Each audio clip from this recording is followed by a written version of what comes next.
All right, guys. Looks like we got an exciting year we're going to be heading into this season, and an interesting draft for sure. Always interesting in the keeper league to see kind of who goes where. Basically impossible to mock for. Today, I'm going to start off with kind of going through the divisions. We're going to start off with Division One stable backs. We're going to start off here with Elementary My Dear Watson, which is John's team. So last year, for the first time, John placed. He got third. A lot of people thought he should have won the league. He had a really good team, made a good run. Let's take a look at his roster. So he's got Deshaun Watson at QB. It was a late keep for him. Love Deshaun Watson this year. Don't tell anybody, but in 4-point passing, he's my QB1, not Mahomes. So we've got Dalvin Cook and Philip Lindsay. Love Cook. Lindsay's okay. Not terribly exciting there, but we do have a little bit of depth in James White and then some high upside plays with Kalen Ballage and Carlos Hyde. If those roles pan out, they could be good as well.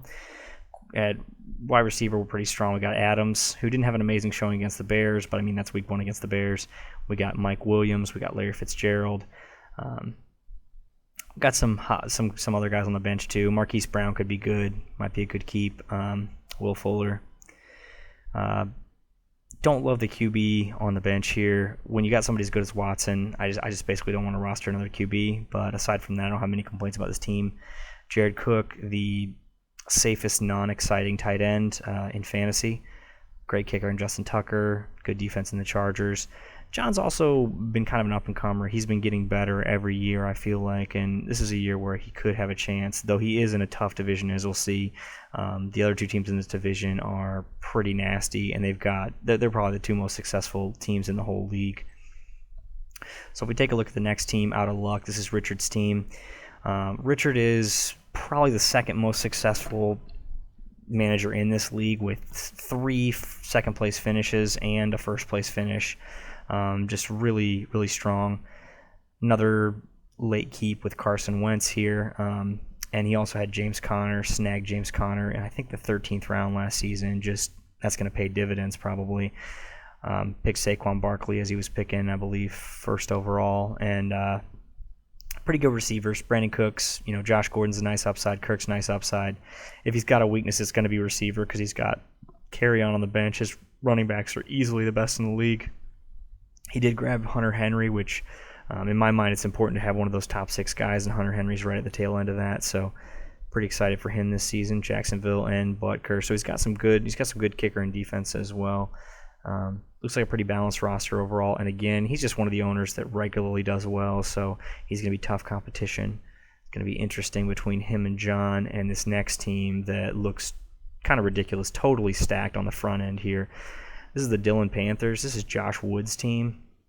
Now, Josh Wood has won the league twice. He's the only manager that has, and he's gotten the third-place finish as well. So him or Richard for the most successful. I would say 2 wins is the most success. Even though Richard's got those 3 second-place finishes and the win. It's pretty close, though.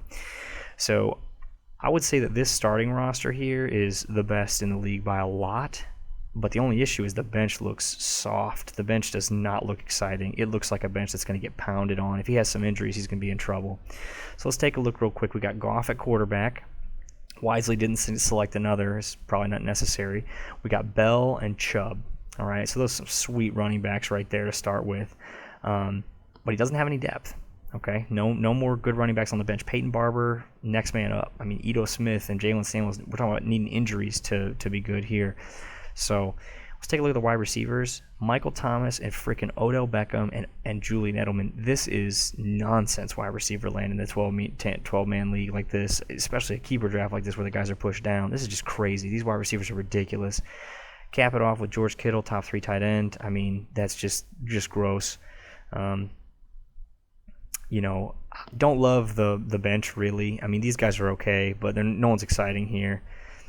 Yeah, take or leave the kicker. Sure, the Rams defense, sure, but I mean, look at these starters. Look at these skill position players. This is just crazy. Goff, Bell, Chubb, Edelman, Beckham, Thomas, Kittle. You kidding me? It's gonna be really hard to beat this team until we see an injury. But you get to mid-season, if you see Bell get hurt or maybe Chubb, and you've got Beckham missing a couple games here and there, he'll be beatable at that point. So we'll have to see what happens there.